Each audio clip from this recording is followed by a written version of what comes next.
I'd like to call the special meeting, a public forum regarding the budget to order. And people could please stand for the pledge of flag and then a moment of silence. I pledge allegiance to the flag of the United States of America and to the republic for which it stands, one nation, under God, indivisible, with liberty and justice for all.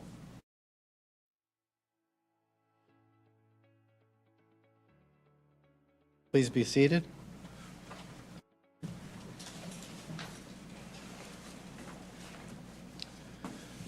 This special meeting is limited to a half hour, and we welcome comments from the public during this time.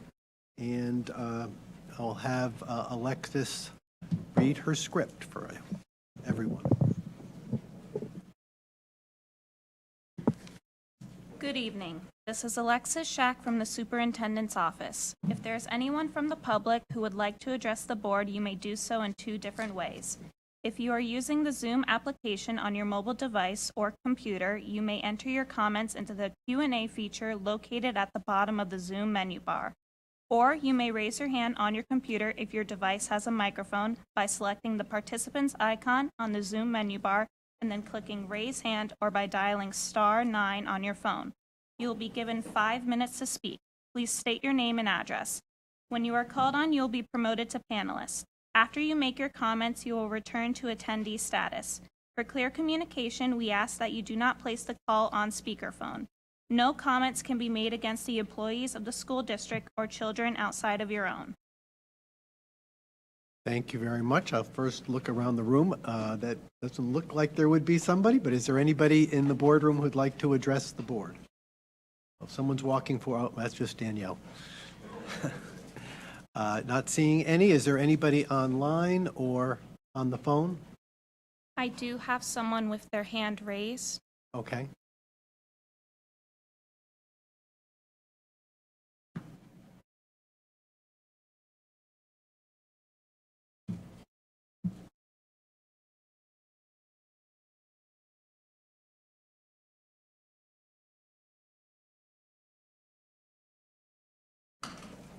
Hello.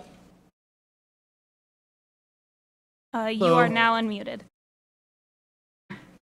Good evening. Thank you. My name is Lakeisha Hyatt. I reside at 104 Benjamin Court, Windsor, Connecticut. I wish to, and thank you for the opportunity to address. I just wanted to raise that I believe that this is a time where there is consideration around school, around funding for school lunch. And I wanted to raise that indeed I believe that this needs to be an area of focus, because I believe that the children of Windsor need to not have to worry about food and lunch costs. I believe that our children are recovering from the pandemic, and they are in need of all types of support in order for them to maximize their academic endeavors. And they need to not worry about lunch, because how can a child learn if they cannot eat without worry? And I believe that it's the least that we can do with our budgetary commitments. So thank you for this opportunity to address the Board of Ed. And again, I just want to raise that I believe there should be free lunch for all children, regardless of the cost. And I say that recognizing what I'm saying, and there are other areas that maybe we should make modifications so that our children can eat and then be able to study.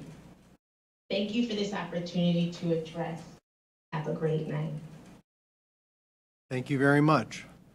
Is there anybody else online that wants to address the board? Recording in progress.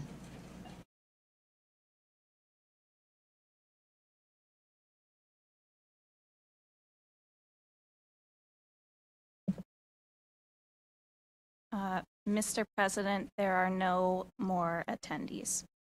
there anyone else in the boardroom, such as Mr. Madison, who might want to address the board? I do. but Recording in is there a progress. regular session after this? Yes. I'm good, thank you.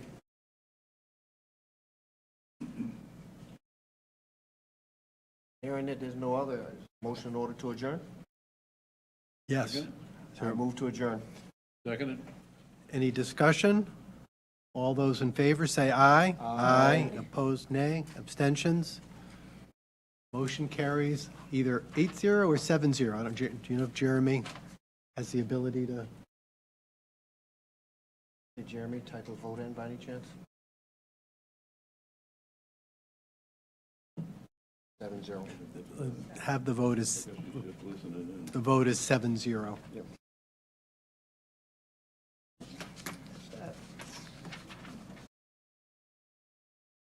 We are adjourned at 6:39. Be back at 7 o'clock.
I'd like to call the Tuesday, December 20th, regular board meeting, Windsor Board of Education, to order.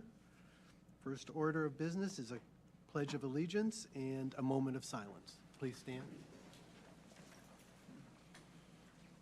I pledge allegiance to the flag of the United States of America and to the republic for which it stands, one nation, under God, indivisible, with liberty and justice for all.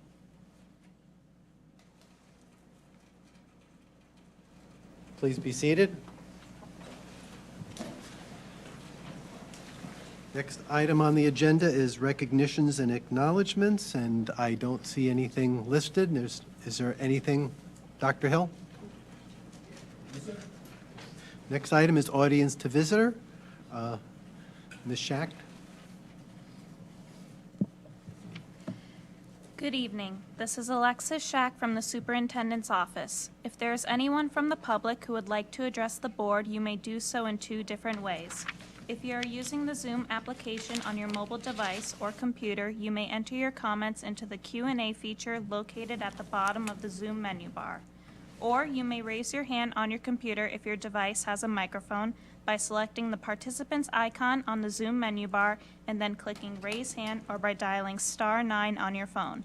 You will be given 3 minutes to speak. Please state your name and address. When you are called on, you will be promoted to panelist. After you make your comments, you will return to attendee status. For clear communication, we ask that you do not place the call on speakerphone. No comments can be made against the employees of the school district or children outside of your own. Thank you. And for those who are in the boardroom, at the 2.5-minute mark, Mr. Lockhart will hold up a red card, just letting you to wind down your remarks. And at the 3-minute mark, he'll hold it up, letting you really to know to wind up your remarks. Folks who are calling in won't see Mr. Lockhart holding this card, so let's see. I'll let you know it's 30 seconds left. But he will let you know. Okay, seeing that, is there anybody who wishes to address the board who's in the boardroom tonight? Don't all rush at once.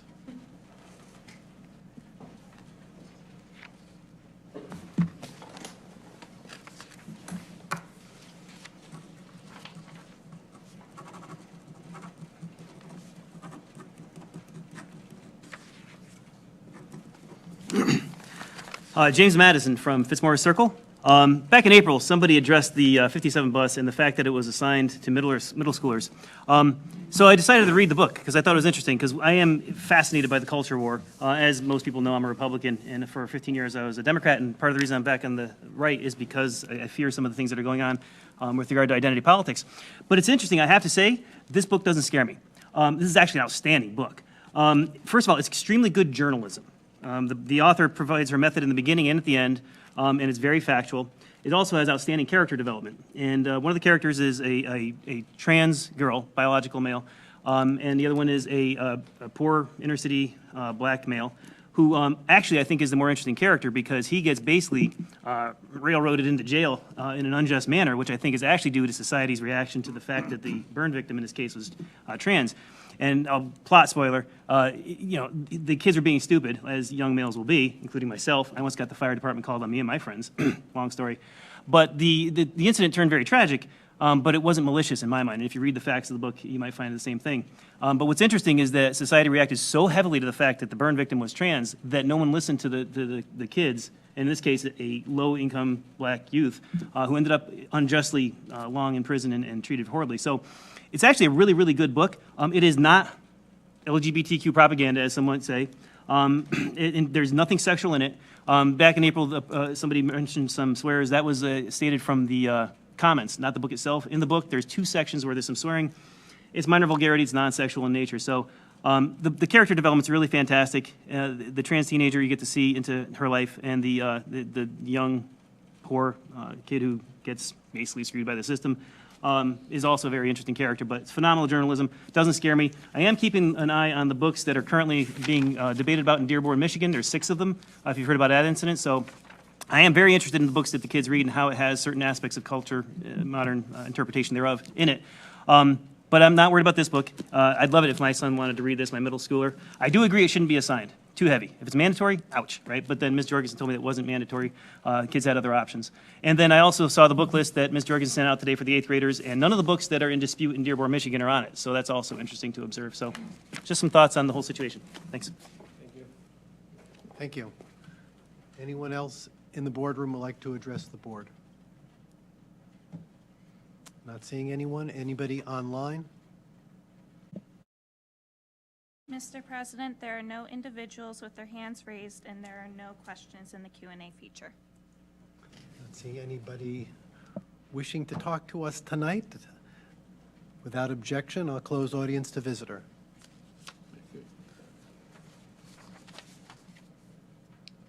Next item is the consent agenda, and before I hear a motion, is there any items that you'd like, that board members would like pulled? No. Okay, seeing none, is there a motion? Move the Board of Education approve consent agenda items 4A, financial report, 4B, enrollment report, 4C, food service report, and 4D, human resources report. Is there a second? I'll second it. Any discussion? Seeing and hearing none, all those in favor, say aye. Aye. Opposed, nay. Abstention, motion carries 800. Next item is approval of minutes. Ms. Taylor, do you have a motion? I do. Oh, sorry. Hold on. Sorry, my bad. Just as the consent agenda, is there any items here that, that people want pulled? Any of the minutes? Seeing and hearing none, Ms. Taylor. I move the Board of Education approve the minutes of the November 10th, 2022 Curriculum Committee, November 15th, 2022 regular meeting, November 29th, 2022 Policy Committee, and the December 6th, 2022 special meeting. Is there a second? Second. Motion made by Ms. Taylor, seconded by Mr. Panos. Any discussion? Seeing and hearing none, all those in favor say aye. Aye. Opposed, nay. Abstention, motion carries 800. Abigail, you're up. Student representative report. Well, firstly, good evening and happy holidays. Thank you. As we become near our holiday break, the school climate has been much more excited. We are excited for that much-needed break. We'll come back with fresher minds so that we can take our midterms. When we return from break, our student leaders will be looking to gather more qualitative data on the dress code from our student body via survey, as well as the broader Windsor community. The dress code is an issue that impacts the climate and culture of Windsor Public Schools. The policies and enforcement of the dress code precipitate harmful ideas that are then relayed to the student body. For example, in the halls of Windsor High, it is not uncommon to see a boy with his pants sagging below his rear end, with minimal interception by those enforcing the code. This is rooted in the absence of policy in the Board of Education's dress code that prohibits pants sagging below the rear. Yet, the no-shoulder policy of the Windsor High dress code, which largely targets the clothing of young women, is frequently enforced. Not only is this rhetoric inequitable, it is dangerous. Studies have shown that inequitable dress codes and enforcement such as our own precipitate the idea in what young women's minds that it is their fault if they acquire unwanted sexual attention based on their mode of dress. This inequity in rules shows our young adults, primarily young women, that their shoulders are more inappropriate than someone's buttocks. Research was done on dress codes of districts close by our own with relatively similar demographics. At our last meeting, the question of uniform dress was approached. Bloomfield approached this issue for the first time in 2010 and has since changed to uniform dress code. Bloomfield demonstrated a large-scale community opposition to uniform dress. During the public forum to receive opinion on the matter, steady parade of parents came to the microphone to oppose the implementation of uniform dress. Many parents cited their children's freedom of expression being at risk, with others saying it was not the role of the government to tell parents how to dress their children. Beyond the parents, students came out against uniform dress within the district. 4 8th grade girls did a survey at their school that received 546 no votes versus 10 yes responses. In addition, they had collected 230 signatures on a petition against uniform dress in school. This anti-uniform opinion is concurred nationally. In a study done by the University of Nevada, 90% of students reported they did not like the uniform dress code. Furthermore, data suggests that there is no correlation between uniform dress or a strict dress code and improved attendance, behavior problems, substance abuse, and there is a negative impact on academic achievement where uniform is implemented. 10th grade data from the National Educational Longitudinal Study was used to test empirically the claims made by uniform advocates. The findings indicate that student uniforms have no direct effect on substance abuse, behavioral problems, or attendance. Contrary to current discourse, the authors found a negative effect of uniforms on student academic achievement. In contrast to Bloomfield, West Hartford took a different approach to the dress code. The policy is based on basic principle. Certain body parts must be covered for all students at all times. Clothes must be worn in a way such that genitals, buttocks, breasts, and midriff are covered with opaque material. This is then broken down into must wear, may wear, and cannot wear categories. In each of these categories, rules are descriptively written out, leaving minimal room for mixed interpretation of what is appropriate. Using West Hartford's dress code as a template for our own may lead to less issues of interpretation, as what must be worn, what can be worn, and what absolutely cannot be worn is clearly and descriptively laid out. Beyond this, the dress code must be scanned for inequities and policies that do not fit the current time, and those standing policies should be absolved. Furthermore, educating those who are responsible for the enforcement of the dress code may be an effective way to limit inequitable enforcement of the dress code. A survey is planned to be sent out to the Windsor community to receive their opinions on the subject. As more data from our own district becomes available, the select policies that our community has issues with will come to light and may be reviewed. Thank you. Thank you very much, and thank you for, I appreciate all the work that you've done with this, not just looking at what students think at Windsor High, but looking at what else has been done in the area. Are there questions for our high school representative here? Ms. Taylor. Not a question, but go girl. I'm so proud of you.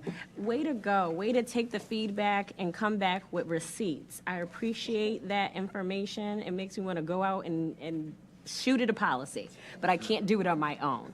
So I encourage you to continue to, do the temp check of not only the students, but the community. I love that.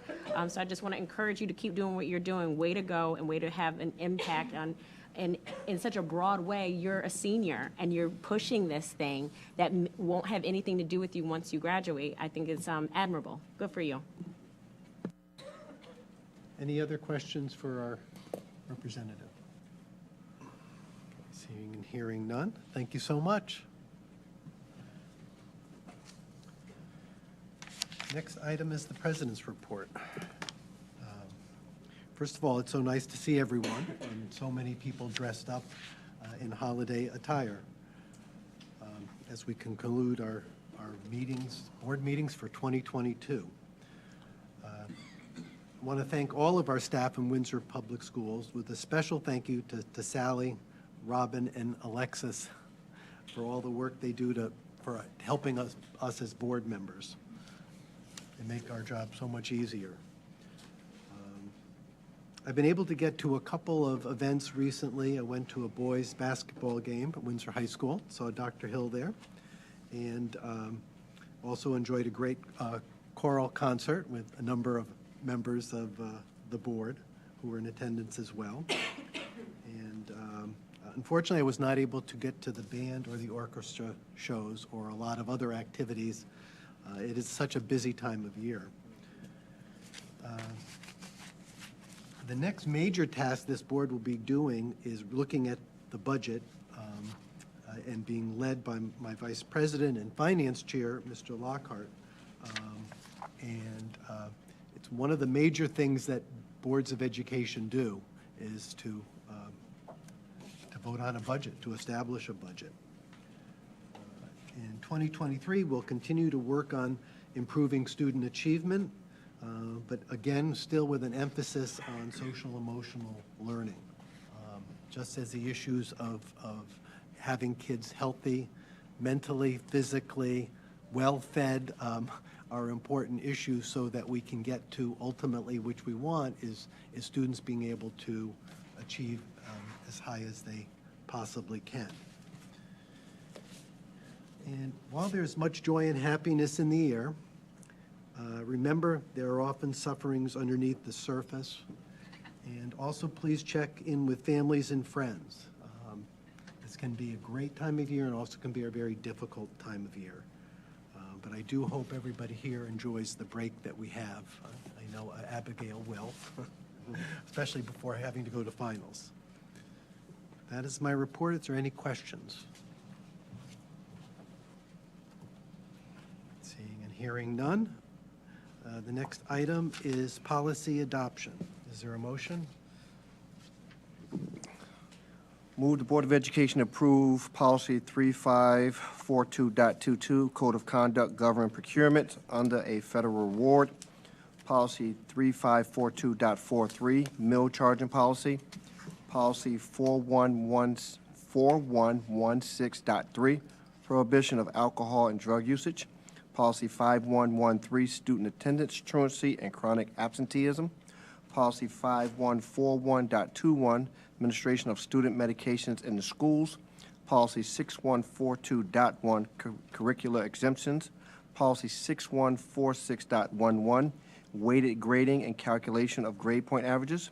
Policy 6148, policy to improve completion rates of free application for student aid, known as FAFSA.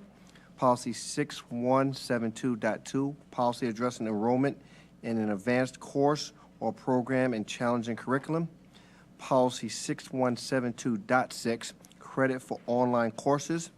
And Policy 5112, age of attendance as a first reading. Motion's been made by Mr. Lockhart. Is there a second? I'll second it. Well, I thought we might discuss a few of these. Yeah. It's only a question of putting the motion. We just put it on motion. We're going to do discuss. that after. Okay, Yes. thank Motion you. made by Mr. Lockhart. Yeah, I'll seconded second it, by yep. Mr. Panos. And discussion, Mr. Panos. Maybe the meal charging policy that is proposed there. I guess this is an unfunded mandate of some sort here, right? This potential. What is the implication when you get, say, a large number of people just refuse to, to pay the meal? I mean, essentially, this is carte blanche for any student to not pay. And I believe that in the last meeting, the statement was made that this would cost, a couple of $1 million a year or something that would have to be made up. I mean, that's certainly not going to be made up by contributions. So I'd just like to know how the administration would address this if, you had a sizable number of students who just said, well, all right, anybody can do exactly what they please on this thing, so you'll have 600 or 800, maybe the whole high school and half the Sage Park or something or whatever, just not paying for it. Was there any discussion about what the consequence would be? So, the policy is actually 90% of what our procedure has been for years. This is just formalizing it, the law formalized it, so now the policy reflects it. The only difference from our process compared to this policy is that after 30 meals, we now have to go that extra step and refer that child to our district homeless liaison. So what that's going to do is it's going to now connect us with the family even on a higher level of if you're not providing lunch or money for your child to eat, we are now going to look at you as possibly homeless and start those processes, which then gets the state involved in everything else. The actual process, we've never not fed kids. I know we've gone up and down. There's been stories, but I know in the past few years, there has, well, before COVID, excuse me, we never not fed an elementary student. So anyone in pre-K through grade 5, no matter what that debt was, always ate. Middle school, it was a threshold, and same with the high school. If they went on a certain number of meals or charges, so for instance, it would be like $15 or $20. If anything was charged above that, we would give them the alternative lunch. But all through this process, even once someone just has even one meal that is a credit, we start our communication home. We send, everything is automated through the system, through mealtime. So parents start to get communications via email, text, phone calls, and then our CAF workers start to call. And then if it gets to a point that we're not getting any headway with our cafeteria staff, the director of school food will then call the family. If we're still not getting or making headway. Who makes the call? The So direct, who? Originally, the original is an automated email phone call that goes out from the system. Then it's on the food service staff at the building. Okay. If there's still no headway, then it gets pushed up to central office for Patty Patton, who is our food service manager. Okay. And then if she does not get anywhere trying to speak with the family, we then go back to the school principal for guidance, and then they will then have the social worker, I believe it's social worker, or school counselor reach out. Because there's obviously a significant need that we don't know about if it gets to that level that they're not answering all of those communications. So then the school gets wrapped back in to try to help and see what's going on. Okay.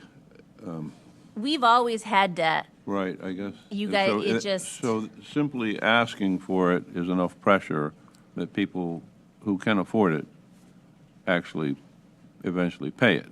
Mm-hmm. And it's only those who reach a point. You say, so the presumption is then that if someone does not pay, that it's a homeless child. That's what the law is now making us do.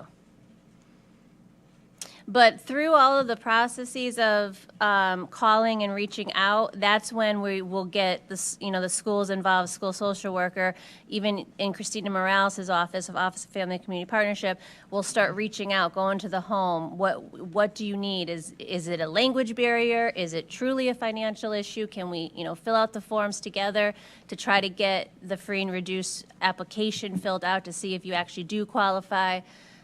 There's a lot of steps that we would take.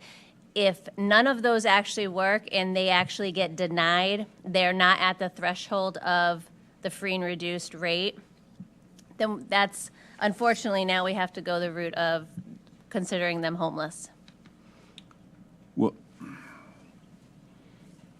I mean, if the parent doesn't meet this threshold for free and reduced lunch, that means that their income is above this, so Correct. obviously it's not a homeless. I know, but the state is, that's So the law state is now. saying now, I mean, the only thing I'm objecting to is it doesn't make a lot of sense. I mean, It doesn't. I mean, unfortunately, it's, right, there's no, is this going to add any additional administrative cost in terms of time? I mean, from what you're saying, we already occasionally spend a certain so amount yeah, of- there's a lot of time that's put into when families run a large debt, but when it gets to the homeless part, that's actually Christina Morales' area and her department that gets involved. So yeah, that will be an increased workload for her administrative staff. Yeah. Oh my God, I'm sorry. Christina Wykowski, sorry. This Christina with a K. This is Christina, yeah. Yeah.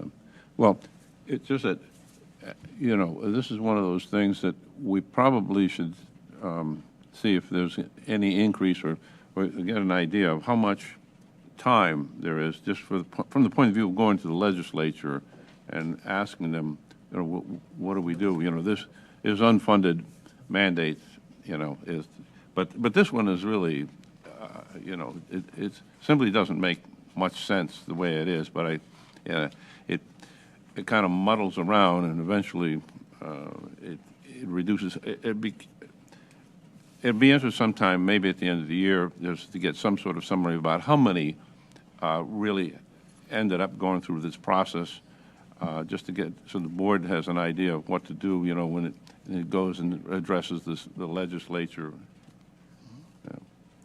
Yes. I was going to say, I agree, Mr. Panos. I think that this is just, you know, the legislature likes to get connected to a lot of things. But I would dare say that even historically, prior to this law, schools will have already made a lot of inroads to families long before 30 meals are missed. So they will know what's going on, and all of our departments will have already been activated. So I don't believe anyone's going to wait till we get to 30 meals. Just someone in the legislature decided, let's put this in law. Okay, it's there. As Ms. Batchelder said, we've already been doing 90% of this already, and I know that the staff is already on top of it well before you get to that many meals missed, so you find out what's going on with the student. It's no different than, you know, the absences. Before these changes, you know, I got a lot of comments about chronic absenteeism, the way they call it now, but the way it's always been historically, student labeled chronic absentee, which originally was 4 days in a school month and 5 days. We're supposed to be contacting the home.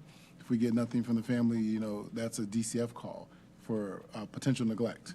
So those things have always been in place. So I just think someone codified this and picked a number, 30. Yeah. Okay, yeah, it'd be a good idea to have some idea of how many students reach that point. Thank you. All right.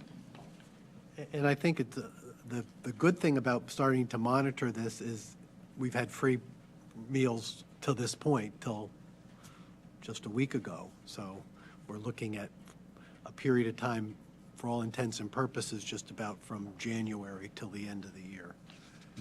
But we've never really gotten into debt over this. In other words, there's never been enough people that you can't cover the cost with the money that you make from charging. Is that correct? So no, so it's against the law to utilize the money that's in the food service account to pay for debt. We can't do that because Okay, so that has to money- come out of the budget. So the first step is I look at the schools and the principals, and they don't like it, but they Okay, can so it comes out of the utilize- school? That's the school first, budget. yes, Okay. the student activity account, because it's for students. And Okay. depending on the how much there is in their account, some can't cover it, so then in the end, it's general fund budget that has to absorb any debt that is incurred. So, By June 30th, it has to be resolved, done. Yeah. W- We can't well- end the year in any debt at right, I understand, but it comes out of the budget of the general, board? yeah, The or board's the budget. budget you Okay, so- approve. So, Activities first, Mr. Panos, student activities. And from the school, that's the first place they look for Right. the money.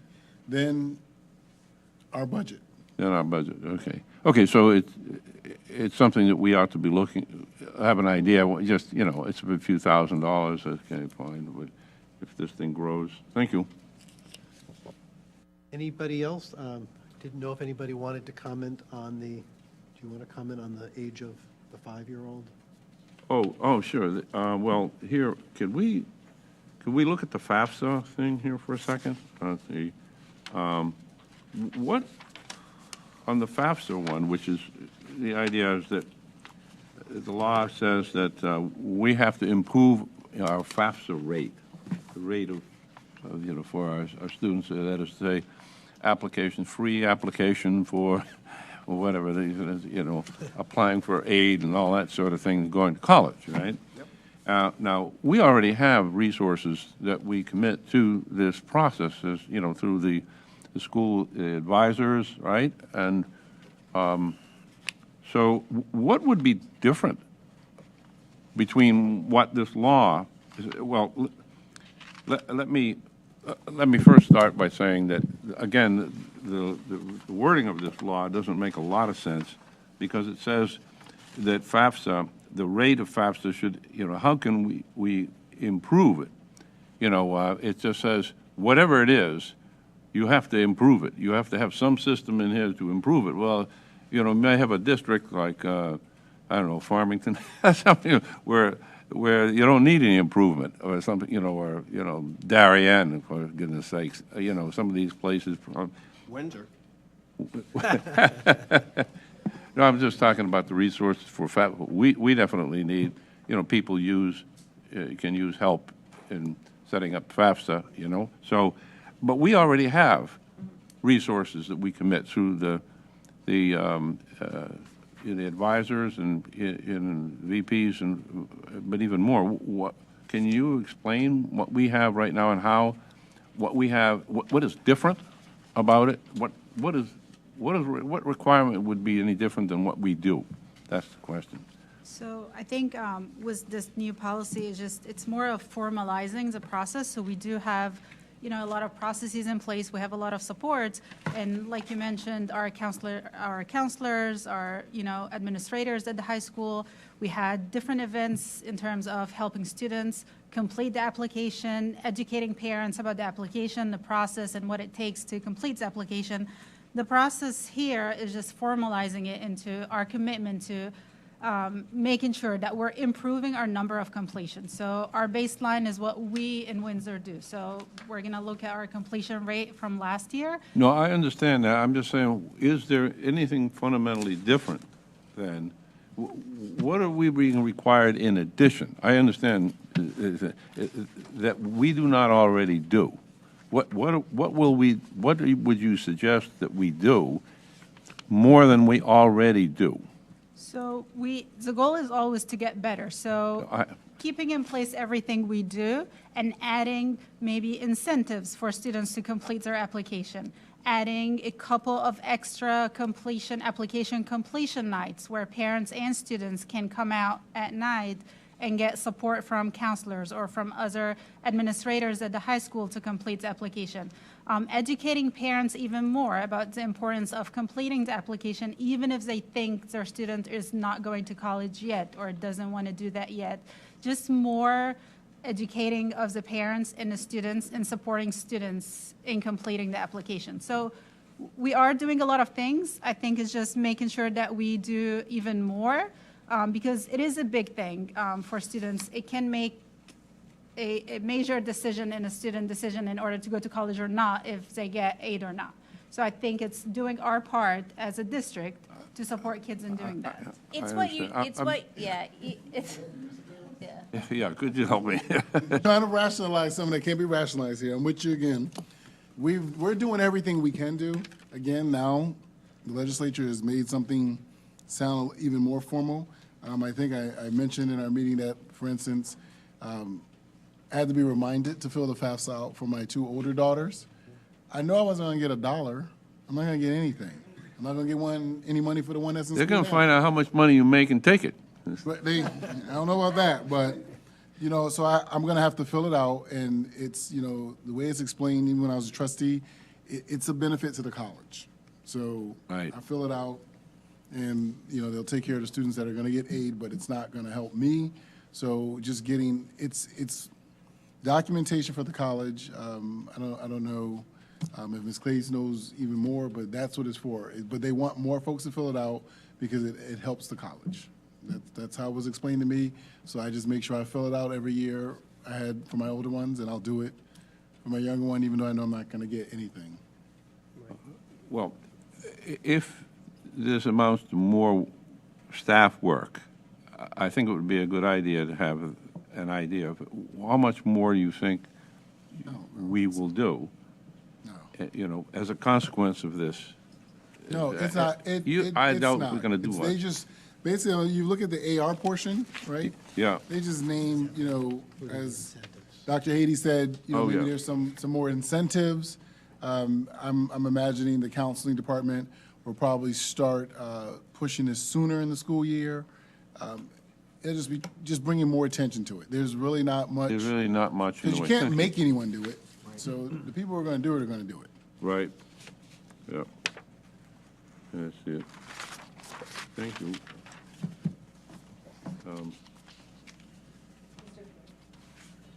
Yes. Ms. Claes?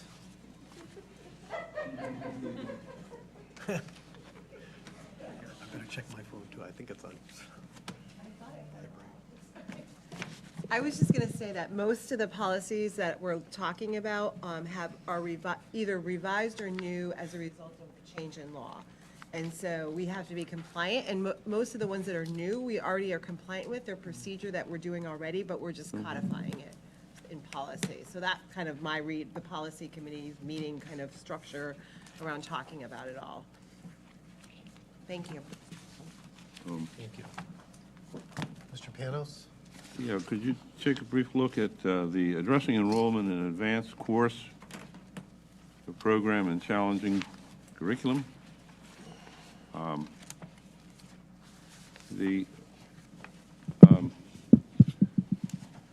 This new policy here is if you look at Roman numeral 2 eligibility criteria, I think it says that at the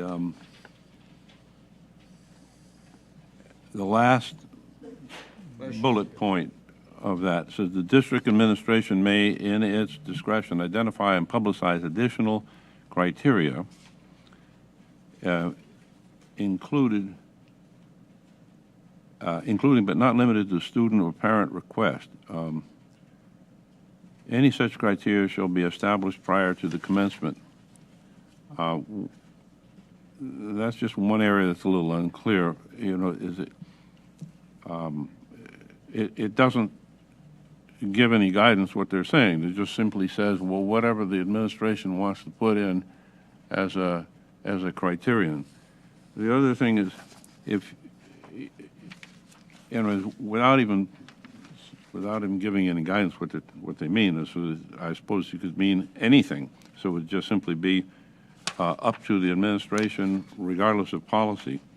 The second thing is, if you look at Roman numeral 4, it talks about guiding principles. I was looking for principles, guiding principles and implementation. That first paragraph, the board recognizes that course access, et cetera, should be guided by considerations, it says, beyond traditional course eligibility criteria. So it doesn't really give an idea of what they mean, but they don't define what that means. I assume that means some sort of, one would assume that it just means traditional standardized test scores and grade and course grades. So specifically, the board recognizes that academic achievement and engagement in middle school are strong precursors to high school success. In addition, the board recognizes the importance of engaging with the student's parents or guardians throughout the student's educational experience, reducing barriers to opportunities for advanced courses and programs, and providing a wide range of advanced courses that appeal to students with various interests. Again, I don't see any guidance here in what it is that they're talking about. I mean, they seem to talk about the topic of addressing it, but they don't give any definition of what it is that they're objecting to. So I would assume that we're still going to maintain, regardless of the standards for our, let's say, advanced placement or what we call, high honors or honors courses, and that a student who doesn't do well will receive a grade that reflects the work that they accomplished. That this is not some sort of pressure to simply lower the standards. It again is an unclear piece of legislation. Is what it strikes me as. So I don't know. Do you have any idea what they mean by traditional eligibility criteria, or what they mean by barriers to opportunities that they don't seem to be addressing here? So just to go back to your very first question about the last bullet under number 2. So these are, and I think it is left a little bit open for a reason because different courses requires different criteria. So I think it would be impossible for the policy to list all the criteria. So teacher recommendation is always made based on certain criteria. So I'm going to use math as an example. We have certain internal criteria based on iReady, SBAC assessment, classroom performance, classroom, grades, midterm, as well as teacher recommendation in terms of students' ability to complete work independently and other, rubrics that we use. So that is one aspect of the criteria that we look at, but then also you do have parents who ask to override the recommendation to either go up or go, not take, for example, if we recommend someone to go to honors, a parent is able to say, I don't want that recommendation, I want my child to go to college, for example.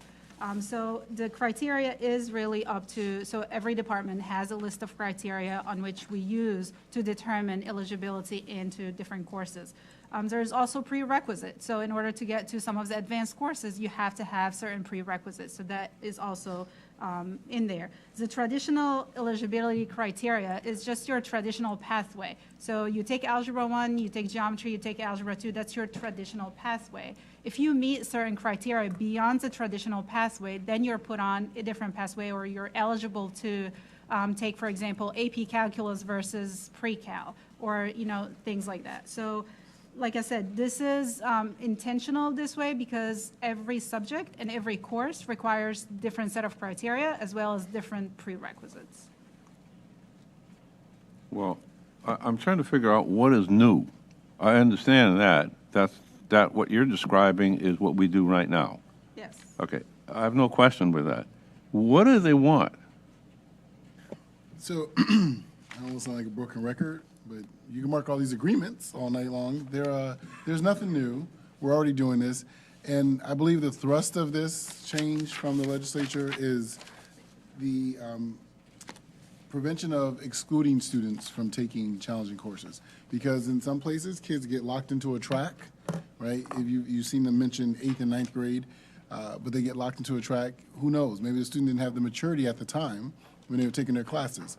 But I see. That should not preclude the student from taking the more advanced or challenging courses if he or she decides to do so, and their parents. I believe that's also why they noted, even though we've been doing this as a vice principal, in 2002, I did that at Windsor High. Kids did not get recommended for a seminar. Coming over from Sage Park Middle School, parents wanted their kids to take it. As a public school in the United States of America, you can't deny a kid to take a course. So I think only Boston Latin is the only place where you take an exam actually for the school to get in. So if they want it, the parents, send me a letter physically, email, whatever, say, I want my child in this course. There were times that I actually did write, it's interesting reading this now in 2022, plans with parents because their academic record overall showed they might struggle with this course, but the parent wanted it. And so what I would do so we didn't have people jumping in and out of courses, tell the parent, your child takes the course, your child's in the course for a year. They'll get all the supports they can, but they're not getting out of this course for a year.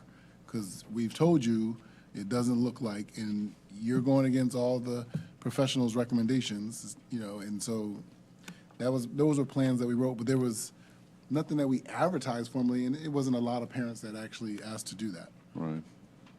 And I understand we've had students in the past who have been eligible or were recommended for what we now call high honors, and they were, they said I didn't want to do that. So they had other interests that took their time, something like that. But so, in the state, but there's nothing new in this legislation. It's the same. There's nothing new that we're going to have to do. There's nothing new for us that affects us. Okay. Just a push from the state. In the state, just another point, even for the public, many of the parents and students should have already received letters over the last year or so from the commissioner. That's something the state is pushing based on how your child tested in the year prior on the standardized testing. SBAC and you will get a letter that said, based on your child's test scores, we feel your child is a great candidate for, advanced courses. Okay. Can we just take a brief look at the age of attendance, because that's folks have that's a general interest. The idea being that, people have often, come and ask, well, why can't my child start? And it's it's in January. Their birthday is in January sometime, and there's actually been just as an aside. There's there were some recommendations to actually make it 7th at September, make the day. So, but I think at CABE, Connecticut Association Board of Education, they removed that. They said we're not going to recommend that they take that up. That be the required. That as it is right now, we have to accept students if they've turned 5 by December 31st, and so that's been our policy. Now, when you look at our current policy, it's a bit unclear. It says we have to take them, but it doesn't say that we can't take them younger. That's the problem. The law, we just followed the law, and the law was unclear, but most people interpreted to mean, we have been interpreting it to mean, well, unless your child achieves 5 by December 31st, that's the way. But our policy is really a bit vaguer than that, so this is an attempt to make this clear. So we're going to change it to, let's say, because on or before December Correct. 31st. And so, I think we ought to make that public. This has to be publicized to make sure that that everyone understands what it is, so that in the future, we don't have this kind of confusion. Someone could actually come to us and say, geez, okay, I think my child is prepared. It may be even younger than this, but child can read, and we don't want to, yet our interpretation of our current policy is that, gee, you have to be, by the 31st, you have to be 5.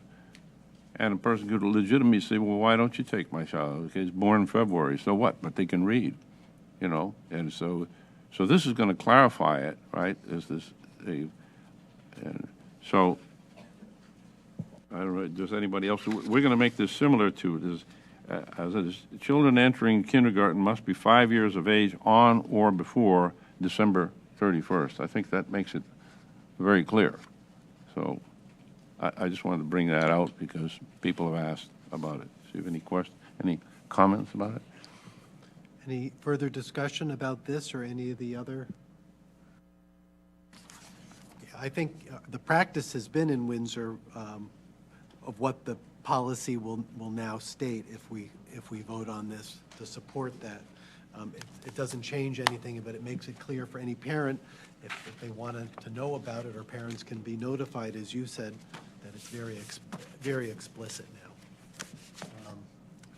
Don't know if there's a need for, this is the first reading. Is there a need for a second reading on any of these? From our side, no. I don't think so, do we? Probably not, I'd say. So I would entertain a Mr. President, I offer a substitute motion that for all of the policies that have been presented on tonight's agenda under 7B, that we accept the first reading and waive the second reading. Is there a I'll second second to it, that? thank you. Motion made by Mr. Lockhart, seconded by Mr. Panos to approve these as a first reading, but waiving a second reading. Any further discussion on this?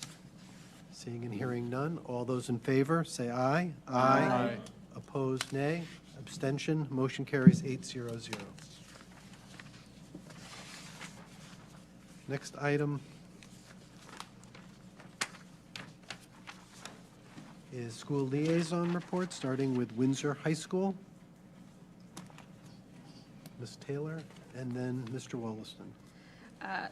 Thank you, President Fury. I have minimal announcements. I attended with you and several other board members the choral concert. It was amazing, a lot of good energy, well attended. I also attended the Fall Sports Awards, and it's always great to celebrate our scholar athletes. There were so many added to the CCC all academic team from all sports, from volleyball all the way to swimming and cross country. Just amazing. I want to highlight that for the winter season, we're going into online tickets only. And I want to highlight that because I was at the girls' basketball game, and it was just a lot of scramble, a lot of kids trying to figure out what's going on, figuring out how to get tickets. So I just want to highlight that. I know something went out in the newsletter, and the students have been told, but I think a lot of parents don't know that you have to get the tickets online from now on. Go ahead. So we will continue to publicize that one, sure, but we've actually started doing it last year. Yes, So- but there's a lot of freshmen, and they did not know. They didn't. I paid I know for we 3 kids lose. to get I in. know we lose. We lose on that, but that's why I just said we'll continue to advertise, because Yes. the minute I get the one that says I ain't know, and I'm like, but you went to football games last year. Exactly. So I'm gonna just As we're the gonna as keep the advertising. right as the sports are changing, the kids are thinking that it's going to change. It's not. It wasn't just a football thing because there was issues there. This is like here on out. You have to get your tickets online so that they can keep track of a multitude of things. Now, But can I add in, Ms. yes. Taylor? That's actually happening. Across We're the not state. new. We're not, we're not the forerunner, but it's across the state and a lot of other places. It's for, like you said, it tracks better attendance and who's where and what, and it also keeps you from having a bunch of cash sitting at your doorway somewhere, and someone having to collect a bunch of cash, and you don't have to worry about those kinds of things. So but we'll make sure I'll have our communications person push out again, reminder, get the app, pay, or, go to pay online so they know. Because I have a bleeding heart, and even though I get in free, I pay for some kids to get in. But anyway, I just want to make sure people aren't left out. Inclusivity, I do. It's a perk of being a board member, Windsor Public Schools. You get in free too, right, Paul? But I always pay. Well, here on out, you have to pay online. Nose is getting longer. Wait a second. Yeah. And I want, oh my goodness, and hide that. I'll mention that too. There is a way, if you are over, I'm not going to say the age, but if you are a senior, you kind of get a perk as well for Windsor Public Schools, so thank you for that. And then last but not least, tons and tons of sports games happening, all those things across the state. Please come out and support these scholar athletes. It's so amazing what they're doing. Even over the winter break, there's lots of basketball games and things like that. So come on out. Mr. Wollaston. Yeah, not much to report from me today. As Ms. Taylor mentioned, I was able to attend the choral presentation they had. It was amazing, per usual. Spectacular talent we have here in Windsor, and I'm amazed every year how it continually shows and shows and shows, regardless of the students, because they graduate, we get new students, and it's still the same level of talent. But I am looking forward to our next SGC meeting. Sadly, we weren't able to have one this month, but I'm looking forward to hearing the good things that we can bring from that group going forward. Great, thank you. Any questions for Windsor High School? Okay, Sage Park, Ms. Clace and Mr. Halleck. Mr. Halleck? Thank you, Mr. President. Tomorrow evening, there is a choir / instrumental music concert. It's at Sage Park. It's going to be at 7 o'clock, so we look forward to that. If your student is missing any of their belongings, sweatshirt, gloves, coats, anything along those nature, please check the Lost and Found on December 23rd, the Lost and Found is going to be at the main lobby entrance, so definitely check that out if your student is missing anything. December 23rd will also be early dismissal. And on January 11th, there's going to be a mandatory a meeting for the 8th grade DC trip. That's from 6 to 7 p.m.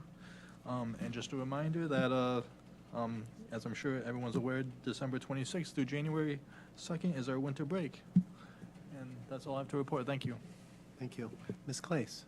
Yeah, I would just add that the staff and the students have been very busy in the month of December. They've raised some money, they've had a toy drive, and they've been participating in a lot of events. So they've done a lot of work in a busy month already. So awesome job. Thank you. Any question for our reps for Sage Park? Okay, seeing none. Clover Street, Mr. Lockhart. They're having a winter concert on this coming Thursday. I've been somehow roped in and participating. Are you singing it? Like I said, I've been roped in. So yes, it will be Clover Idol. I will probably finish last.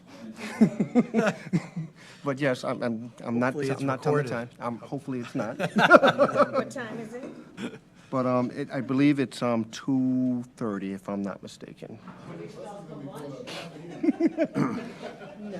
But I will get a time and send it to the board. But yes, Mr. Farr roped me in pretty well, so I couldn't say no. So I'm looking forward to participating. Well, not really, but I am. That's all I got. Any questions for Clover? Okay. John F. Kennedy, Ms. Cantor's not here. Does anybody else? Any default there? As a parent default? Okay. Oliver Ellsworth, Ms. Galinsky. Yes, thank you.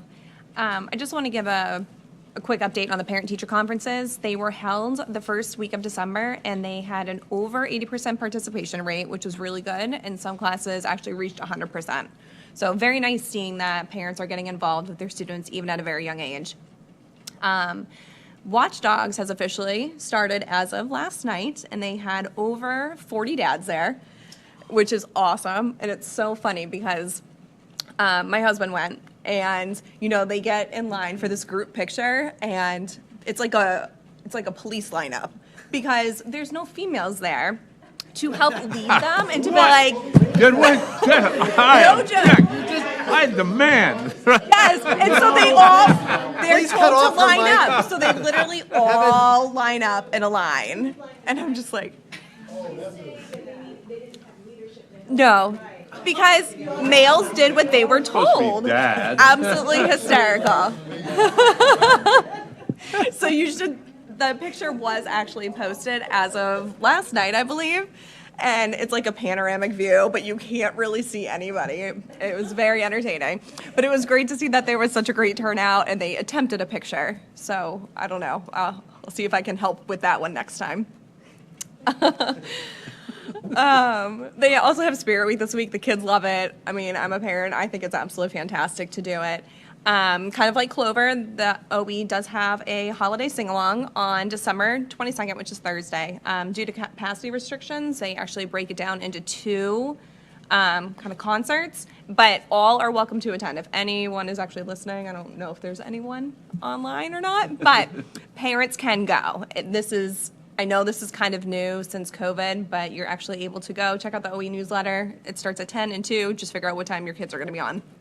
And then January 9th is the next PTO meeting at 6:30. It's virtual. Please attend. And then SGC, kind of like the high school, they're trying to figure out a date as to when that will next take place. And that's all. Great. Any questions for OE? Last but not least at all, Pequannock School. Mr. Panos. Pequannock School is never least. Principal Mahalko says that students are still bearing down and doing a lot of work. The couple days here, they haven't started into their Christmas cheer normal breakdown mode. As I'm sure that it'll pick up, but he's quite proud of them for doing that, staying on task. December 23rd will be the choral concert at 12:30, and then it'll be an early dismissal. Okay? There's one other item. There's an item on that they have to by January 6th. There's an essay that Senator Chris Murphy puts out for all elementary, middle, and high school students. An essay on the accomplishments of Martin Luther King, and it's a competitive essay, and so by January 6th should have that in. So they're collecting, essays from whatever, from each level. Each level has their own standard for it, and number of words per essay. It's 500 words at the high school, but 200 words at the elementary, and I think 300 at the Sage Park level. Let's see. I think it was interesting. And there is PTO is going to have their fundraiser. It's called the Booster, and this is always very interesting. These outfits come in and do this up. I wonder where they got the money, because the amount of money is enormous. It seems to me. I'd like to get into this business. They say that they solicit from all over the country, for donations. So the kids, for example, will do a dance-a-thon of something. So they're going to be doing something like a Zumba or whatever it is this year, and then people. I cannot. I got to look into this. I don't quite understand how they make all this money. But I'm sure that everything's on the up and up, because we've done it many times before.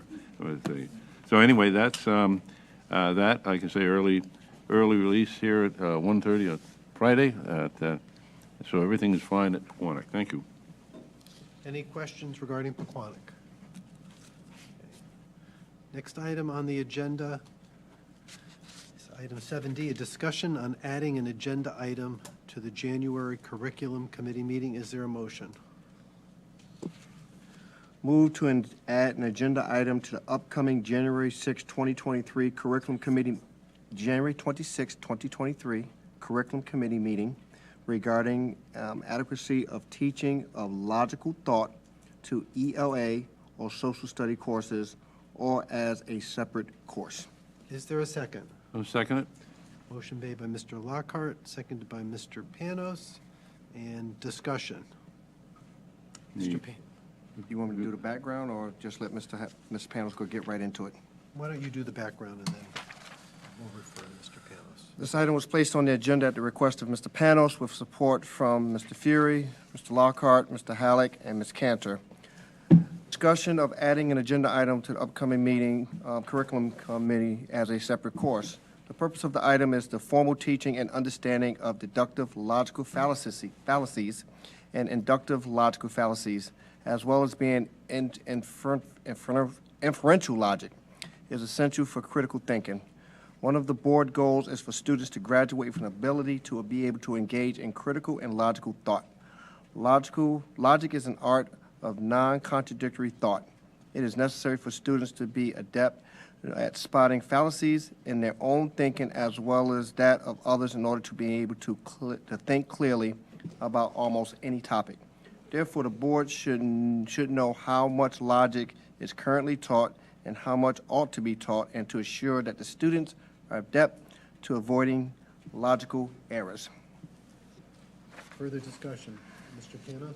Yeah, I think that just about sums it up. I mean, the only thing I would add to it is that as part of this is formation of definitions of concepts. That's another more.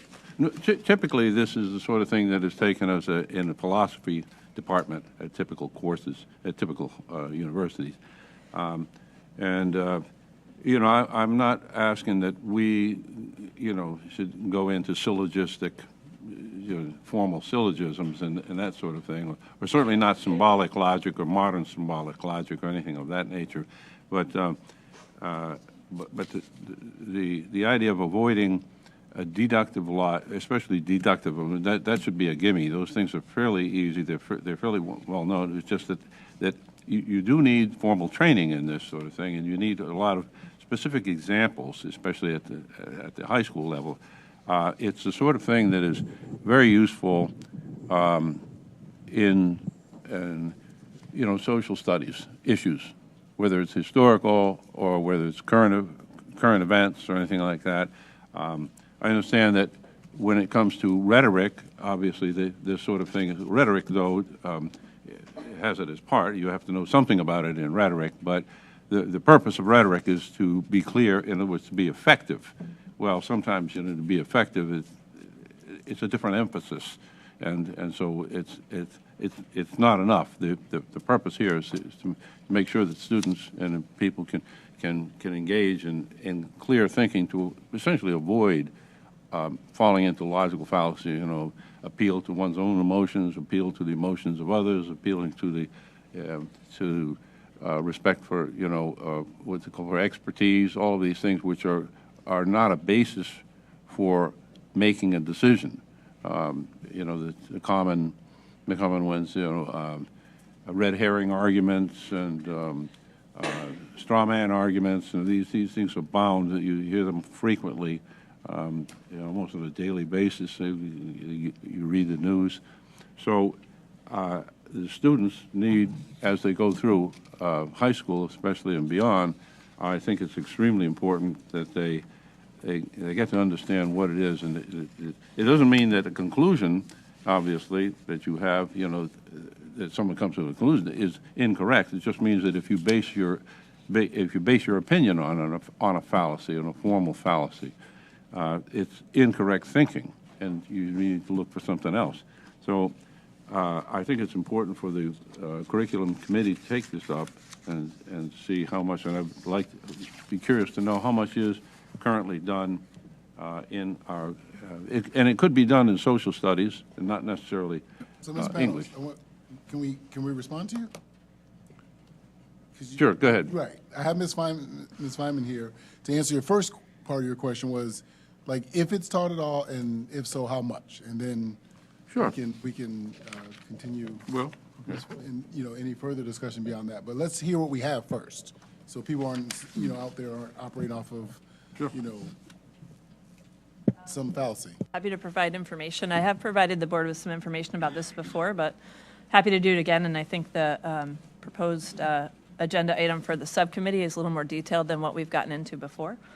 So I'm a big fan of logic as a humanities student in college who got to take logic instead of mathematics courses. So to Dr. Hades, probably her sadness, but I was able to do that and did take a number of them. So you are correct that they typically fall under philosophy, which I want to just address that second. First, I'll address where we have any of this in the curriculum, which actually falls in the 11th grade English curriculum and American literature, which is a required course for all students at the high school. The reason it is in that course is that the Common Core standards in 11th and 12th grade, which is like a banded standard, all the standards in 11th and 12th go together. They could be taught in either grade or in both grades. There are a couple of standards that speak to reasoning. The word logic is not specifically used, but I'll just explain the standards. There are two of them that work in tandem. One of them is a reading standard, and the other is a writing standard. So actually, in 11th grade English, as dictated by the Common Core standards, the standard 8 in reading is actually to look at seminal U.S. documents, including historical documents like Supreme Court cases. I'm just reading from the standard, including premises, purposes, and arguments in works of public advocacy. And sometimes there's confusion about why that is placed in an English standard, but it's for the reason that you are describing, which is, as it says here, to delineate and evaluate the reasoning used in those texts. So part of the curriculum in 11th grade, this is Unit 3, if any of you or anyone at home wants to take a look, is we incorporated that standard, made it essentially the core standard for that unit, and then it works in tandem with the writing standard for that unit, which makes sense, which is around writing arguments. So writing arguments to support claims, but it goes on to say using valid reasoning as well as relevant and sufficient evidence. So in terms of where it is included in our existing curriculum, that is really the place to find it. And if you take a look at the tasks and assessments that we require, all students take American literature, 11th grade English essentially. It does require them to look at reasoning and to then incorporate it in their own writing assignment. So that is the primary place where it exists, where all students would have to take it. The other major place is in a course that I taught, which is AP Language and Composition, which is an option if an 11th grade student, in lieu of the course I just mentioned, would like to take an advanced placement course. They can take AP Language and Composition, which is essentially a course that, on a much deeper level, addresses what you have talked about. Because I've taught the course, we have delved much more deeply and rigorously into some of the topics that you mentioned. Different logical fallacy, different sort of problems in logic, as well as doing the same thing that is required in the standards, which is to apply those processes of thinking to mostly nonfiction texts. We don't do a lot of work around fiction with it. So that is basically where it currently resides. So if you want to take a look. Regarding the other, some of the other parts of your inquiry and sort of the proposal to add it to the curriculum subcommittee meetings for further discussion, I want to provide the board and the public with a little bit more information before you decide if this is something that we want to do, and I'm happy to do it if it's something that we decide to do. So as you mentioned, typically a logic course is taught as a philosophy class. As you probably know, we don't have certification in philosophy, and even for teachers who teach social studies or history or English, it's actually not necessarily one of the core degrees that you would need to be eligible to teach those courses. Other kinds of degrees and things like geography, sociology, anthropology, psychology are listed, but I just wonder, and we may have people with a background in philosophy, in terms of having personnel who are knowledgeable enough to teach a course at that level. Of course, our teachers are scholarly and they're bright and they can learn, but typically for most of our courses, people become certified in an area in which they've had a lot of coursework. But we don't have philosophy as an option. We don't have an intro to philosophy course or an intro to logic course. I actually checked with 8 other school districts just to inquire as to whether this was something maybe that other people were doing and that we could look to as an example, and none of the 8 offer it. And that I did look at sort of like a spectrum of districts in terms of size, demographics, location. None of them offer it. A couple of the people with whom I spoke said that they've never heard of it being offered in high school. The other thing I did was I looked into whether we could offer it through another avenue, such as our early college experience courses, advanced placement courses, or even a new option in Connecticut, which is the Cambridge International Certified Courses. None of those 3 offer a logic course. So advanced placement, early early college experience, and advanced placement, none of them have a course that we could offer. And I think the ECE courses, I just talked to Chris Todd, who's running that at UConn. I think they offer over 80 courses, and they don't offer this one. And then I went ahead and looked at some colleges and universities locally and other ones, and it is, again, mostly taught under philosophy.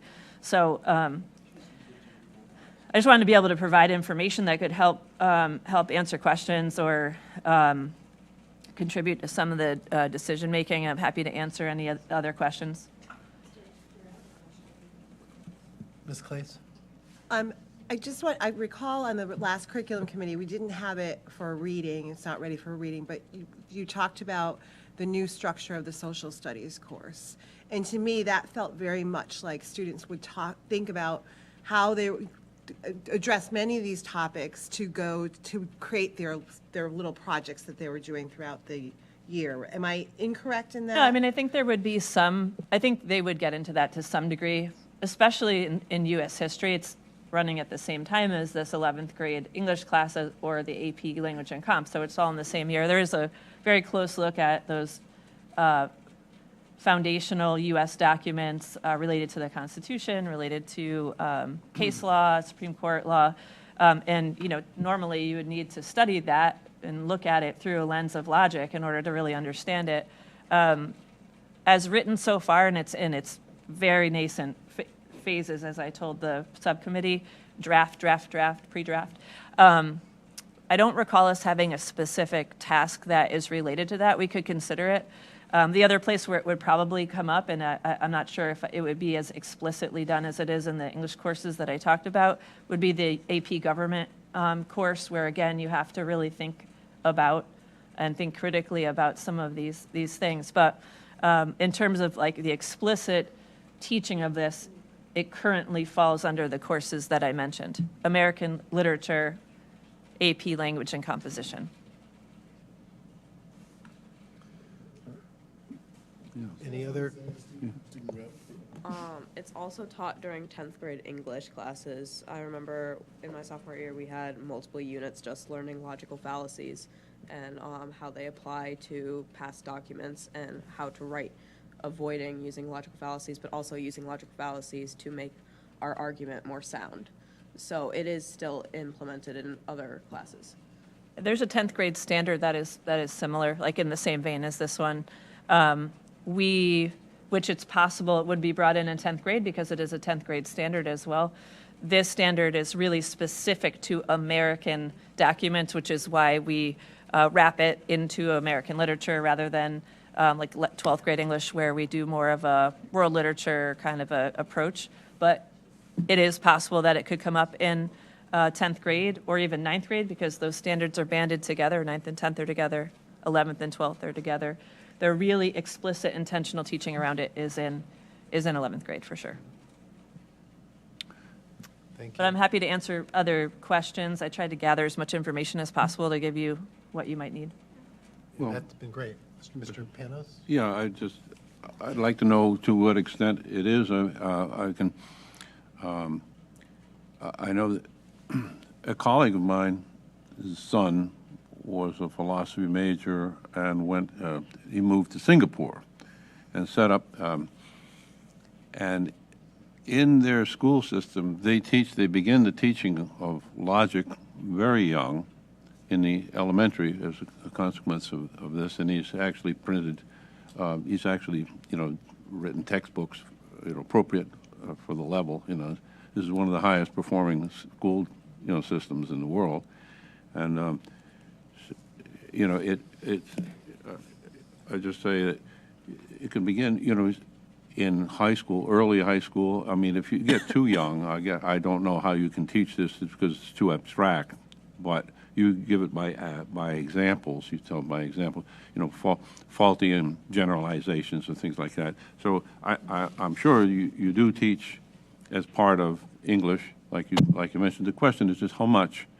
And there are certain basic things, I don't know, if two views conflict, they can both be wrong, but they can't both be right, that sort of thing. So you're asking what amount of time is spent on it, or when you say how much? Well, I'd like to know, how many of the fallacies, and there's a deductive, which those are the easiest, then there are inductive fallacies, so which are more difficult and and take a little time, but this can be handled as part of, like you say, as part of the English. It typically was, and at least when I went to high school, that's the way it was handled.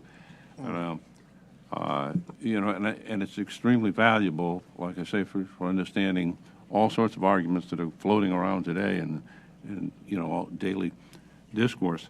But also, from the point of view of language, there should be a section on the proper rules that say of defining a concept. I mentioned that earlier. Defining a concept. In other words, there's the rule of fundamentality. When you give a definition, a formal definition has to have a genus and species, just like in biology or things like this. You give the general topic, general area that you're talking about, and then the specifics. And then there's, that it has to be broad enough to take in all the examples, but not so broad as to include things that are not there. And so how this is done is quite an art, and it speaks directly to the idea of English, command of language, let's just say. So, if you have a fuzzy idea, only a very vague idea of what a concept means, it's going to cause a lot of confusion you can get. So I think that should be added to it. But I would like to know how much, is being, what specifically is taught, which fallacies.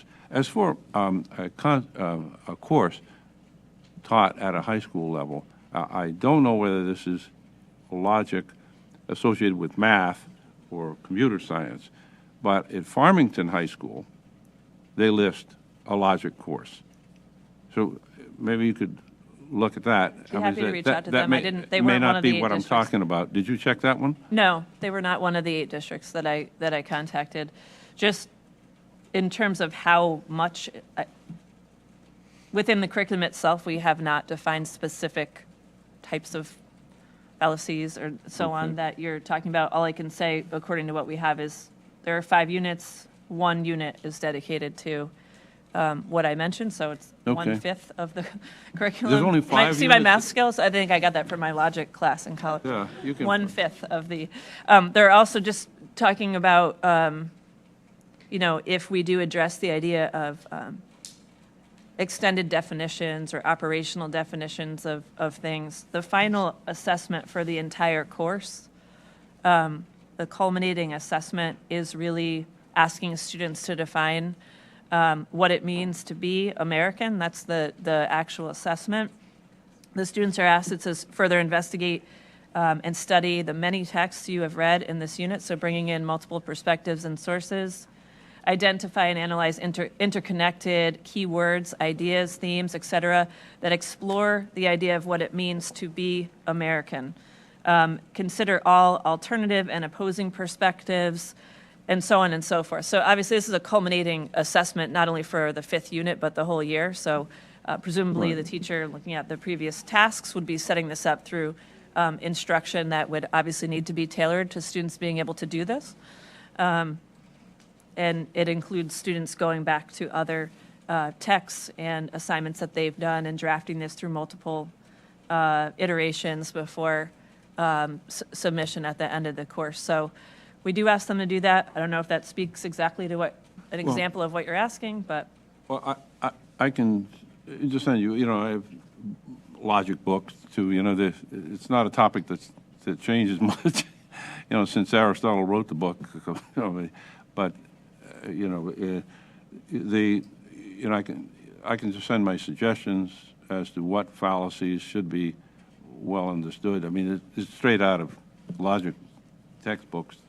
I think it's important to understand just how, when I say definitions, I'm not really referring to something, a question like what does it mean to be an American? Somebody was just, I'm talking about just any word, any concept, a table, what is it, justice, what do you mean by it? You have to have a clear idea, this is, and why it's important, it's a bit much to cover here, but, that sort of thing is maybe in the curriculum. Well, whatever the board decides, if the decision is made to move it to subcommittee, be happy to continue to address it.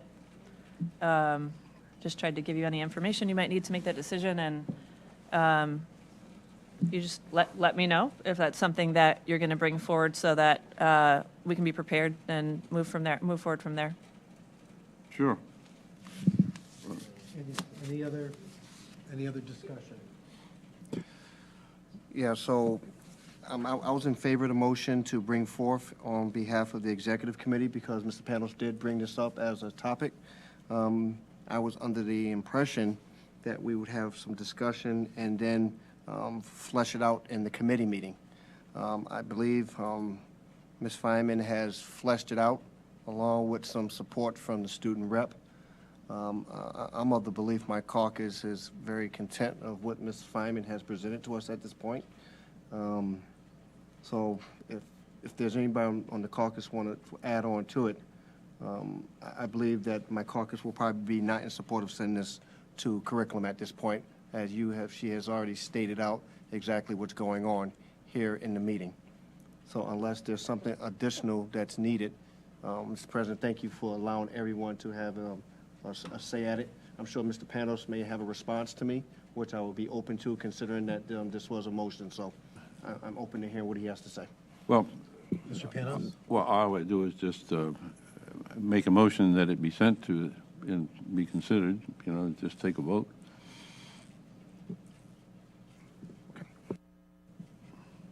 So, ready for a vote? Yeah. Okay. Motion's been made and seconded on adding this logic agenda item to the Curriculum Committee of January 6th. All those in favor, say aye. Aye. Aye. Opposed? Nay. Nay. Abstentions? Motion fails. 3. 2. Let's see. It was 2. 2. Yes, it was. 2, 6-0. 6-0. Mm-hmm. Okay.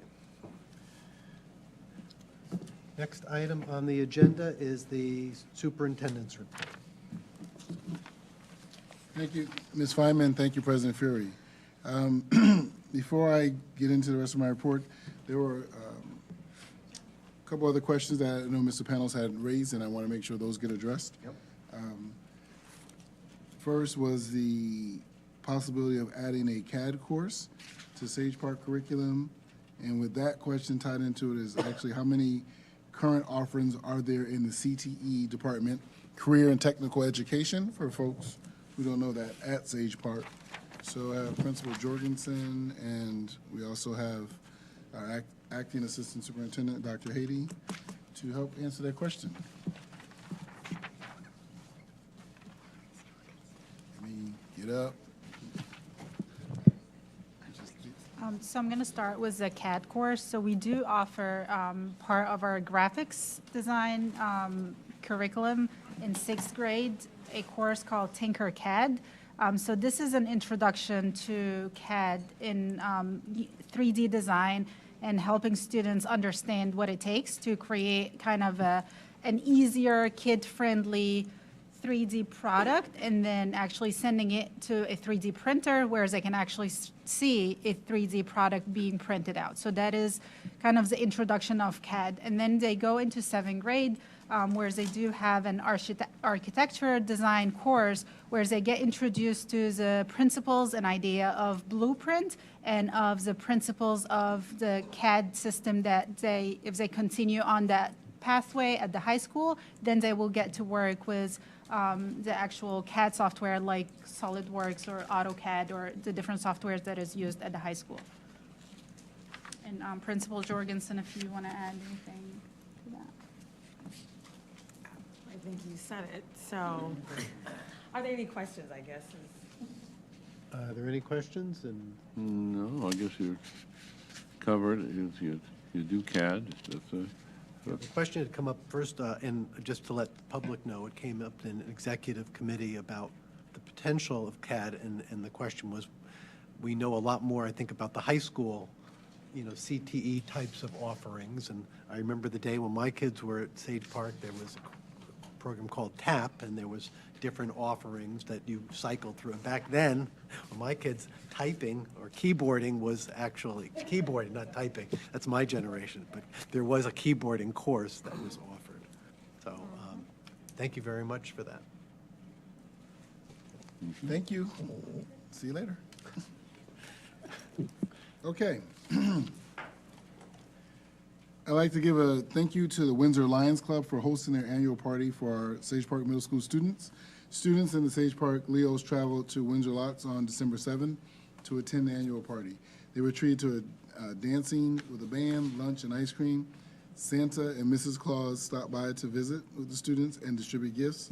Students had a wonderful time. The December Coffee Talk was held on Tuesday, December 13th.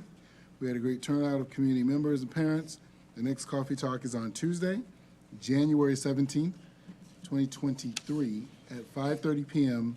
in the L.P. Wilson Auditorium. All schools and district offices will be closed from Monday, December 26th through Monday, January 2nd, 2023. District offices will be closed on Monday, December 26th, Tuesday, December 27th, and Monday, January 2nd.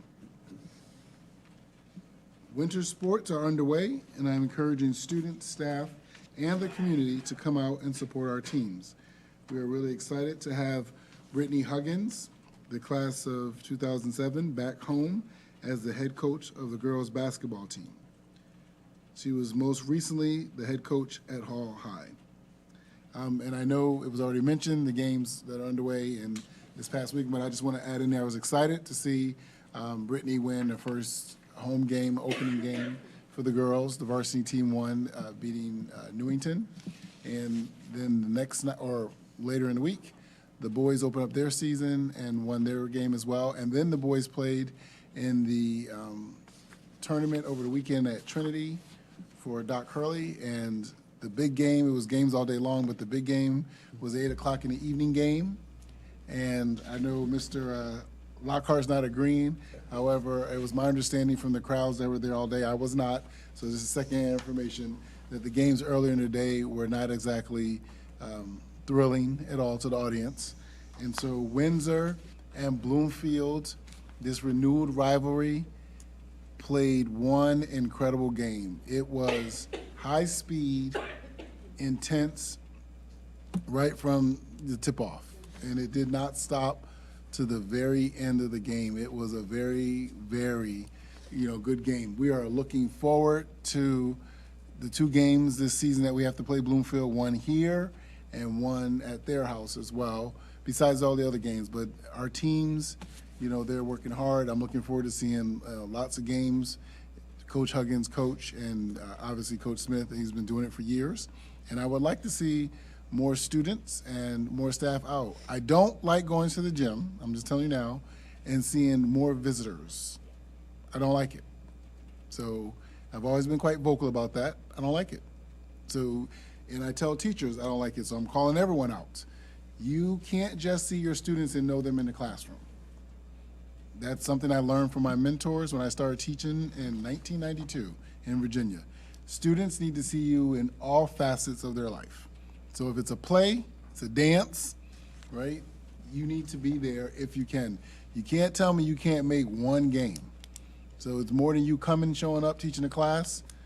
You need to make sure you're a part of your students' lives. So I'm expecting to see more staff. And I look for staff when I go to the games.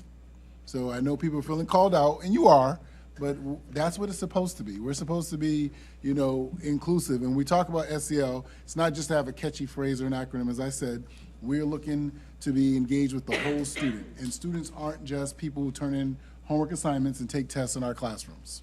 They do other things. And I guarantee you, from my 30 years experience, if you show students that you're interested in the other parts of their life, it makes your classroom very different. And with that being said, I want to wish everyone happy holidays and a blessed new year. Thank you.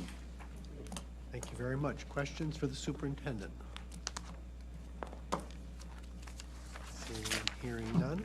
The next, I'm looking for a motion.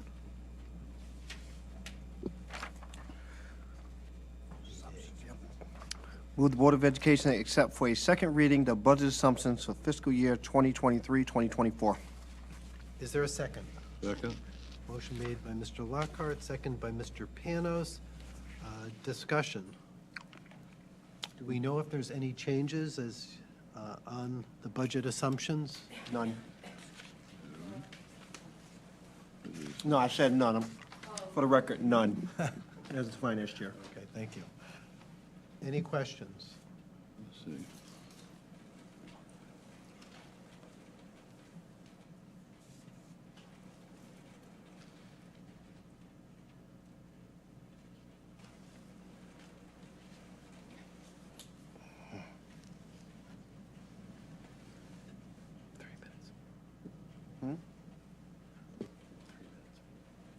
No. 10 seconds, and move on. Right. Anything, Paul? Right. I don't think so. thing is, I think we're facing, kind of a tough budget time here. Right. But I don't see anything here that we can add. So we can discuss it. We can get into fights during the budget season, I think. Mr. President, I wouldn't call them fights, I would call them constructive debate, spirited debate. I think we need to be very mindful that in spirit of discussion, it's not going to be a typical year where it's going to be 1-2%. If you're looking across the state, you're looking at increase between 8 to 12%, depending on where you are, and that's just if you roll over what you currently have. So are we going to sharpen the pencil? I believe we will sharpen the pencil, but we have to prepare ourselves to the fact that if we try to do anything in the area of 1, 2, 3%, it could be not well. So that will probably put us toward the level of intense debate rather than spirited debate. But at the same time, we have to make sure that we preserve what we have. And obviously, I'm looking forward to working with the entire board, as well as especially you, Mr. Panos, to make sure that we have some agreement and that we understand understand the pulse not only of the entire board but the entire town of what they're looking for. I don't want to have multiple referendums, and I want to make sure that we're lock in step with the town council, our superintendent, as well as the town manager. It costs a lot of money to do multiple referendums, and we want to make sure that we get it right and understand the true pulse of the town. So that will be my goal. All these meetings will be televised, and they will be on Tuesdays instead of one on Saturday. So it'll give everybody a chance to get their questions in week after week after week. With the understanding that if we have to take that fourth meeting just to clean stuff up, I'm prepared to do that. But I believe that we can really get this productively done in 3 meetings and be prepared to present it to the town council. But it's going to take all of us to, one, study, be prepared to do our homework, and more importantly, be prepared to discuss it not only with our town committees, but with the citizens of the town. That's very important. Thank you. Further discussion? Mr. Panos? I think the problem we're facing, kind of illustrates what happens when the federal or state government come down with special money that they dispense onto the districts. And then what happens is that you spend it, and then you now have a new program, which they said, well, now you're on your own. And that sort of thing, that may be a bit of what the problem that we're having here, that they paid for the things that we wanted, and then and now we have a tough time facing us. Maybe, I don't know. We'll find out during the budget process. But often, sometimes you'll get grant money, and then the grant money runs out, and you end up talking about So. May I talk? Yeah, go ahead. Ms. Batchelder? So, Dr. Hill and I have been pounding away at the budget the past 2 weeks, 1 week, and unfortunately, that's not actually our issue. It has nothing to do with the grant money. It's true costs going up. It's locked-in rates for electricity. I mean, we're looking at $500K just for our utility bills. It's not even, we're not even talking grants. So. And I was on a call with other chairs recently, other boards of education, and they were alluding to what Mr. Lockhart said, the idea of just, if you take our budget, what we're doing now, and roll it over, before looking to add anything or even trying to replace any of the federal funds, it was, 5 to 6% in one district. And so it was insurance, it was utility costs, including fuel, and we know inflation is going at 8%, and so that's affecting almost everything that we procure. It's just a reality that we're living in, and so there will be some spirited discussions that we'll be having. So. Right. One of our biggest drivers, unfortunately, is our special ed out-of-district tuition costs, and the number of students has not changed. it's these private out-of-district placements. They are that's where, if the state wants to really actually help districts, that's where they gotta hit. They have to put some kind of threshold or cap on what these out-of-district placements can charge the districts. We're paying hundreds of thousands of dollars per child. Yeah. Mr. Wollaston? Just in response to that, is there anything we can do to possibly like try to get them back in district, or can we visit and see if they're actually being like given what it costs to send them out there? I mean, we bring students back all the time that are ready to come back to district. We start having those conversations once they are starting to do better. But there are just some students whose challenges and needs are so much more than we can support. And then we also have to factor in that when we started this school year, I think it was 3 or 4 kids who moved in within DCF care that we had to account for. So there's situations like that that are very challenging. I think each year we do bring back 3 to 4 students, and we probably outplace about 3 to 4, meaning like we actually put them out. So we're bringing them back in, but we're finding new students who have other needs, and then we're also having them move into our district, which is challenging because that's hard to account for. And do you have anything else? And I think, again, in what can we do about it, one of the things that CABE has been advocating, and many of us for a while, and we have to be thinking about not using the same strategy every year that doesn't somehow get us anywhere, and that is to remove the excess cost grant cap.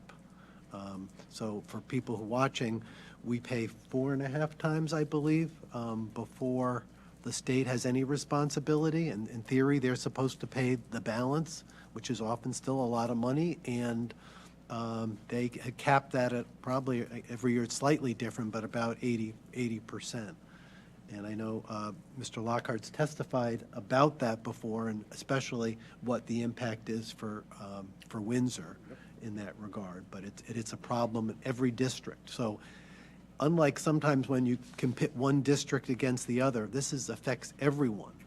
And so and it's, again, the federal government comes with the mandate to begin with, and that doesn't provide money for it, and then the state provides some money after,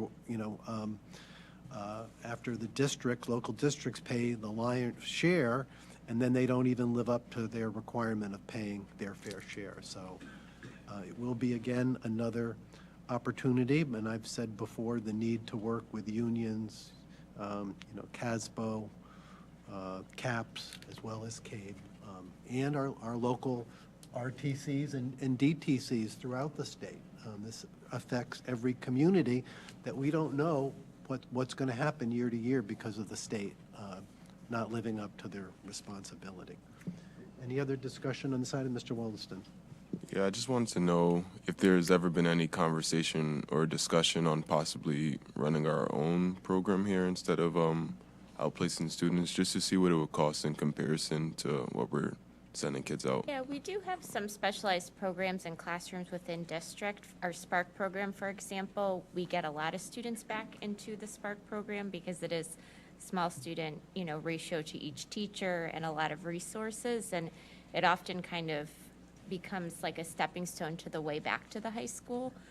As far as our in-district programs that, may specialize in like discrete trial instruction or behavioral challenges, we've lost a lot of the staff who ran those programs, and we're really in like a rebuilding time. But also, staffing has been challenging for all of our positions, and unfortunately, it's hard to get someone to work with certain populations of students. So when we're getting special ed candidates, they don't always want to take those more challenging roles. But it has been a goal of our department to rebuild some of our programming so we can keep more students in district. But there's just a lot of things we have to consider, even space being one of the problems we're running into. So that will kind of be my last point on this, not just to you, but to the the entire room almost. We have to kind of look at, I feel, the cost comparison at some point, because we can point fingers at the state and say, hey, look what they're doing with their prices, look what they're doing with their prices, or we can say, this what it would cost us to better support these people or make ourselves more marketable in this area so we can get people to come here and people can say, hey, maybe I get paid a little better to do special ed here than for CREC or something like that, or any one of these programs, because at the end of the day, we're paying for it. Either way it goes. I want to clarify that, though. I get you, and I understand that, but just so we're clear, right, it's not just pointing at the state, because you had initially asked, bringing people back, and Ms. Wachowski, she answered part of it. So Ms. Batchel and I have been looking for the last couple of years with some of those ESSER funds to see if we could actually get our own space. You actually need a building. You need the building first. That's actually the biggest holdup. So staff is one thing, but we don't have a building. And I can also say, I know, there are some predicaments or positions that people will think of, but the reality is the people in those specialized programs don't always necessarily get paid more money, so that's not really the issue. The bigger issue is that those are private entities, and for lack of a better term, for the general public, there's no rent control. So they can just keep charging more and more. And for the number of students that are actually outplaced, I'm sure people would think it's like, 100 or more. It's like, what is it, like 50 kids? 48 to 52. 48 to 52 kids are equal about 2 million? No, we're about 6. Oh, sorry, I was off. So I'm just saying, that's how bad it is. So we've been looking, trust me, I've been looking for 2 years, like, man, we can get our own building, we can do this ourselves.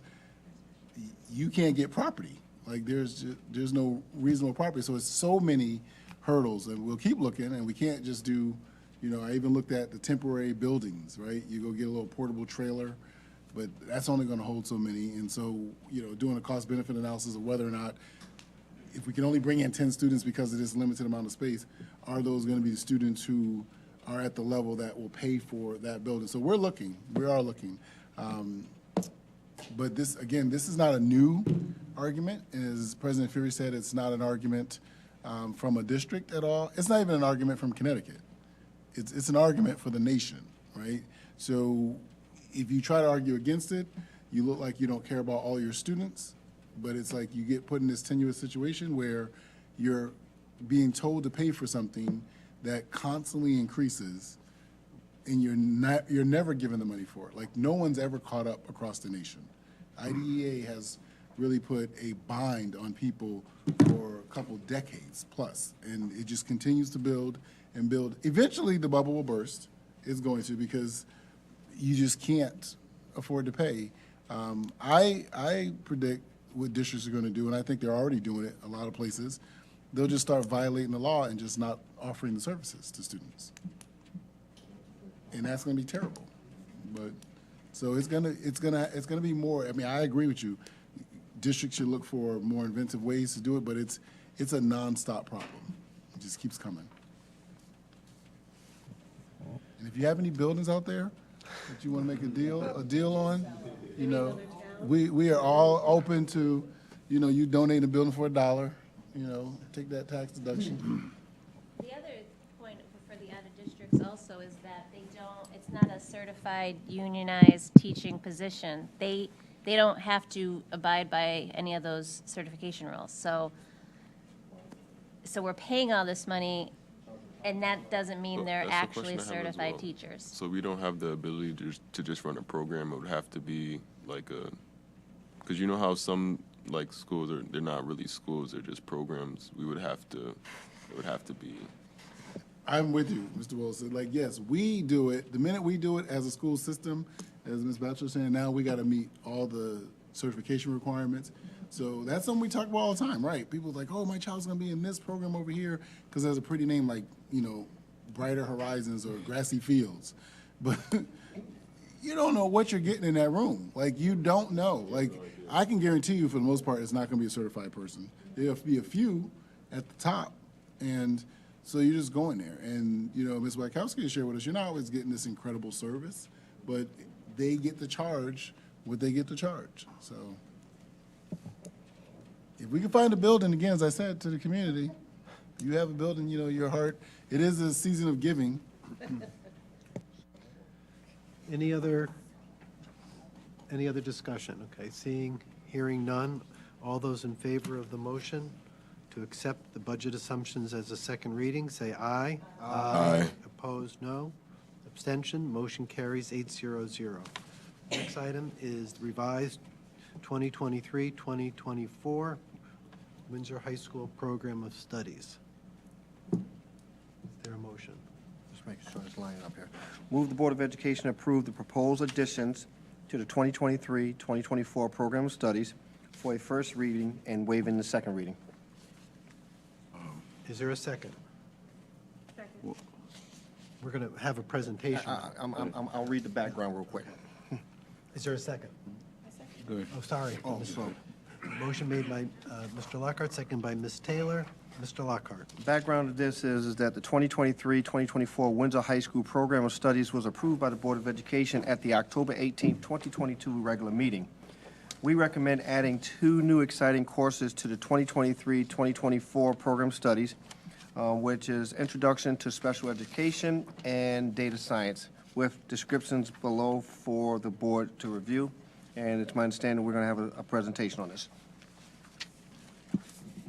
So the first course that we're asking to add to our course of study is an ECE, Introduction to Special Ed course. So that is a half-credit course with for students to also be able to get college credit for completing that course. This is a basic intro to special ed for students who might want to explore a teaching career. Whether you want to be a regular ed teacher or a special ed teacher, it's just a nice introduction to, special ed education. The other course that we're proposing is a data science course, and I have Ms. Megan Maines and Mr. John Kosakis here to talk to us more about the data science course. So one second before you guys, just want to pitch in on the ECE course, right? Because I want the public to hear it, and I want students. I know those students who are out there watching board meetings. So After they finish their studying. Yeah. Right. So before you do your courses for next year, provided this course is approved, even if you're not looking into going into teaching, the course is a UConn course. You'll get the 3 credits, and it'll just be considered a gen ed. So it's a win-win for a student taking the course. So taking the course during your senior year at the high school or next year, if it's approved, as Dr. Haiti said, you're exploring one facet of the teaching field. This is particularly special education. If you say, nope, this is definitely not for me when you're done and everything's passed, you have the 3 credits on a transcript at UConn, and they'll be just considered gen eds if you're not in the School of Ed. So I don't want anyone out there who thinks, well, I'm not interested in teaching at all, or if I take it and I decide not to go into teaching, it's a wasted course. No, it's not. It's 3 credits on a transcript, and you get to use those 3 credits as gen eds. And I can just piggyback on that. I went to an expensive private college, and I waited until my senior year there to decide that I wanted to go into education. So that would have been lovely, maybe saved me some money if I realized in high school that I wanted to be a teacher. Good evening.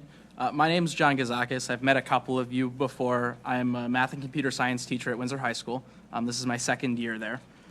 I wanted to talk to you this evening about data science in terms of the field and the kinds of experiences that I feel like our students should be getting in even more modern education than they already are.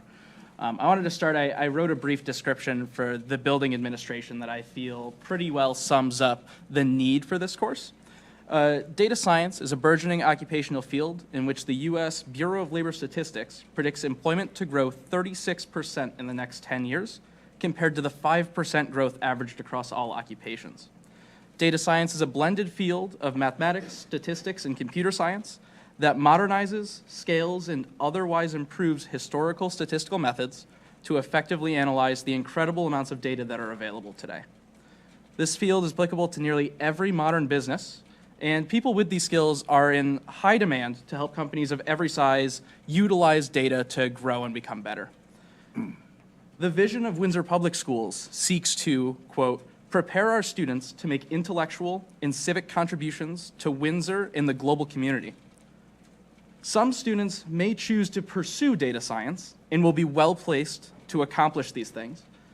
But even those who may not continue their education in this field beyond their public education at Windsor High School will have developed a basic toolkit that can help them be more analytical and growth-oriented wherever they end up.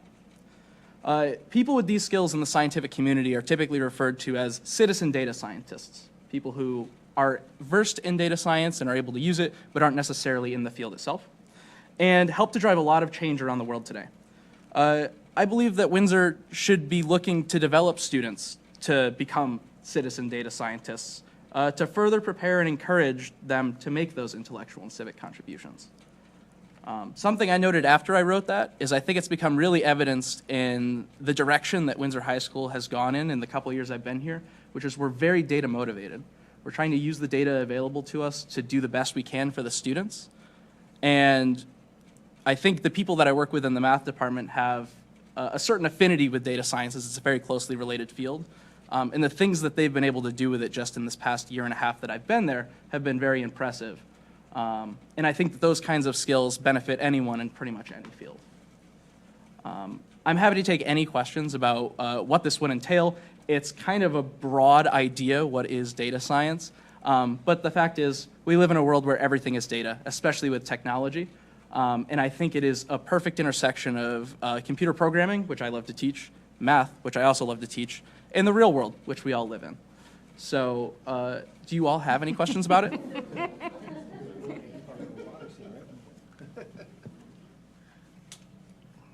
Questions? I don't know if I have any questions. It certainly isn't. It sounds like a great course. Maybe it's a substitute for logic.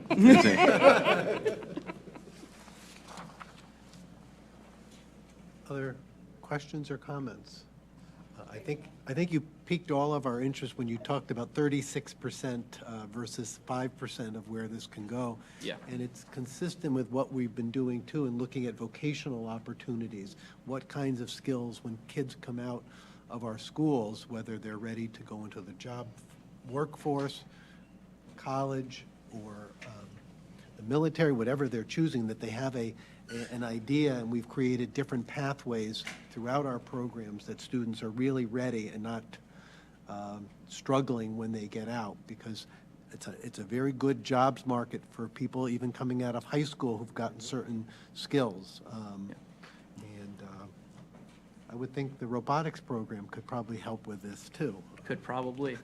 Just to add on some statistics in that sense, there's two main fields that the U.S. Bureau of Labor Statistics considers to be a part of data science. The first is data scientist as a profession. That's the one with the 36% per year outlook. That's equates currently to 13,500 new jobs every year available in that field. And some people in some circles think that that's maybe a low ball even. Technology just keeps getting more important. The other part is database administrators and architects. I feel like we all hear the word database thrown around a lot these days. The Windsor Public Schools IT department knows it very well because everything we do is based around databases.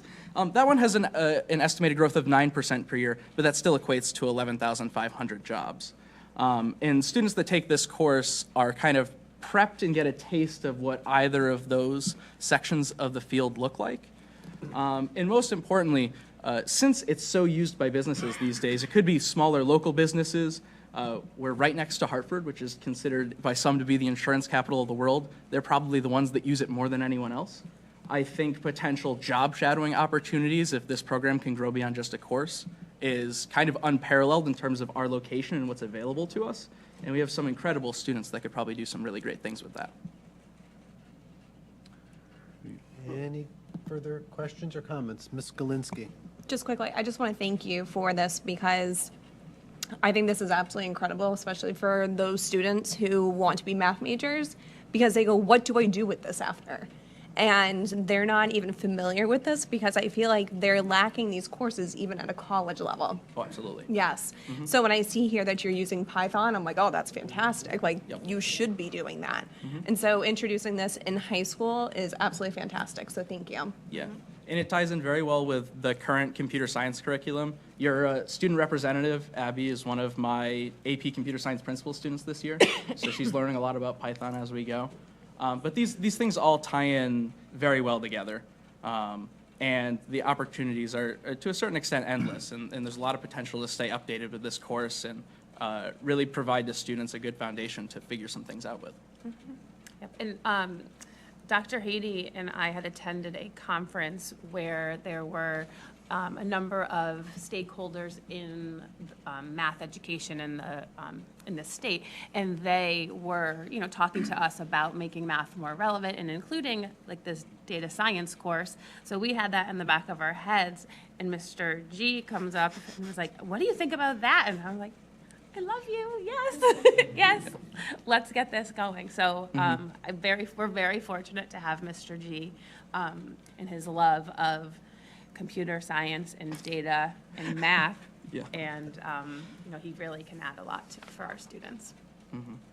And I think just to tack on with the whole, colleges haven't even really picked up on this. I think they're starting to, and so I think this is a prime opportunity for some of our students to get a competitive advantage as they go into it. We briefly reviewed 3 curriculums in data science that are kind of widely available. One of them was sponsored by UCLA. One of them is sponsored by Brown. Colleges are very much trying to get in on this, and they recognize that the high school level is really important, and we have kind of a unique opportunity here. Mr. Wollaston. Yeah, I'd just like to say thank you as well, as this is the kind of thing that builds community. We're setting up kids to be able to actually live in Windsor, which is a big deal with what we see now with prices rising, and we're going into budget season, and we're all going to see how that's going to affect us now. And we have to be trying to put kids in a position to actually be able to come back to their home after they graduate college and be able to afford to live here. So I'd just like to say thanks for your efforts in building community here. Anything else? Yes, we appreciate the presentation. I'm so sorry we're as late as we are here, so having you have to stay the whole time, but All good. appreciate it. Thank you. No problem. We have a motion. We have a motion on the floor. It was seconded. Yes. All those in favor? Aye. These 2 courses, aye. Opposed, abstention, motion carries 800. Next item is committee reports. Are there any reports? We already had the policy votes. Next then is other matters. Regular Board of Ed meeting. The next regular meeting is Wednesday, January 18th, 2023 at 6:30. Superintendent presents the budget with a public forum and then a regular meeting. And that'll be here in the LPW boardroom. Next item is audience to visitor. Ms. Alexis? Is there anybody in the room who'd like to address the board? Will, where there's a will, there's a way. I'll keep it short and sweet. Aside from saying Happy Hanukkah, Merry Christmas, Happy Festivus, et cetera, down the road. It doesn't sound Yeah, Feats of Strength on that's on the 20 or that's on Friday is Festivus. That's one of my favorites. What I just want to say is, I'm wholly supportive, and I'm glad we can get curriculum and that we can get individuals. I've been saying that for the last year or so. I'd like to see a greater push for more programs like that. As Ms. Galinsky said, it's something that students can actually latch onto and say, hey, I can do something now.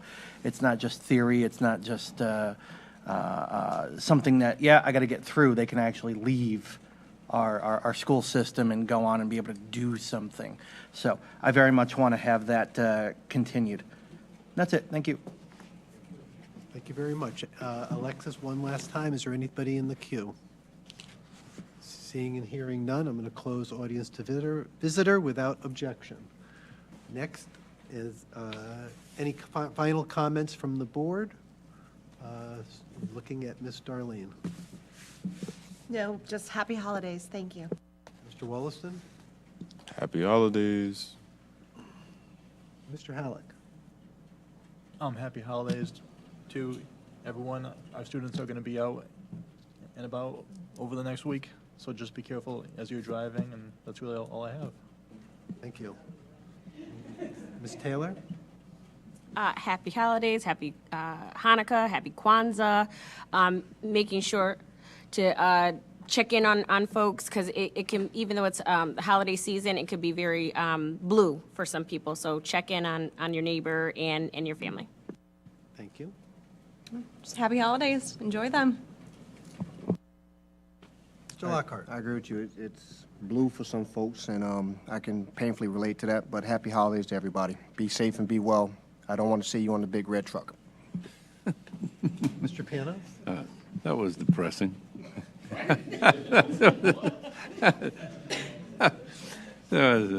No, it's just happy holidays. Well, I hope Santa Claus comes to your house regardless of who you are. Thank you. Thank you. And I shout out to Abby for staying the whole meeting. I didn't even ask you if you wanted to leave halfway, so she stuck around. Uh-oh, uh-oh. We're in trouble. We're in trouble now. Yeah. Mr. G required it, he told me. Okay. Anything to add, Abby, since you're here? Okay. Okay. Okay.